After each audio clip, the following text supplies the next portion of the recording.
भद्रक रे व्यवसायी को गुली माड़ गुरुतर अवस्था हॉस्पिटल भर्ती घटना घटी भद्रक चरंबा छक निकटरे गुली माड़र शिकार होइछन्ति भद्रक ग्रामांचल थाना बेलमोला ग्रामर विद्याधर पात्र।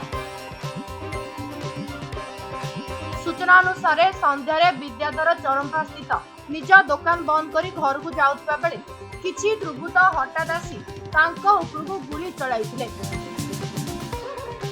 लुट उद्देश्य विद्याधर को गुली माड़ कर सन्देह तेबे गुली शब्द शुणी स्थानीय लोके दौड़ी आसते दुर्बृत्त माने घटनास्थल चंपट मारते तेबे प्रत्यक्षदर्शी कहवा अनुसार 2 राउंड गुली फुटिला। एथिरे बाइक रे जाउतबा विद्याधर रास्ता रे टळी पड़िथिले।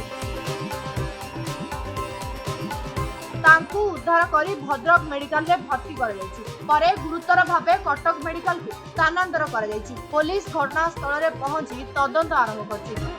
देखो प्राइमरी तो से आछंती आमे संग संगे स्पॉट जाइथिलु एवं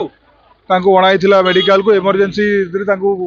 रेफर कराई कि से वर्तमान भुवनेश्वर भी कटक मेडिकल को जीवे एवं हमर एसपी हम सीनियर अफसर माने विभिन्न जगह रे वर्तमान चढ़ऊ करछंती वर्तमान कि हमर पासला कि एडा करिछि हमर मेनला सस्पेक्ट माने अछंती जे काम करछि ताको धरियार अछि एवं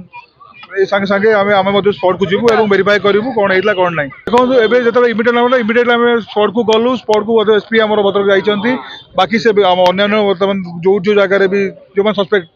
से जगह कौन सीसीटीवी था कौन थिला ताको जांच करिवु माने विटनेस ताको पचारला परे जहा जहा हमर प्रोसीजर फॉलो करिकि हम ट्राई करिवु 100% जे लोक काम करिछि ताको धरिया परे। तार जो गोडाउन अछि मार्केट कॉम्प्लेक्स सेटा विजिट कली तापरे चेक कलु स्कैन करके सीसीटीवी कैमरा जन डिफरेंट लोकंकर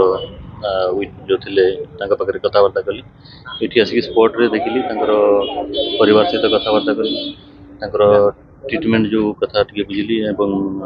बाकी स्पॉट जो तदंत अच्छी एसपी को एवं जब आईओएस को डायरेक्शन दिया डिटेक्ट करा हो केस से विषय भद्रक साई शंकर महाकुंग रिपोर्ट समय नहीं।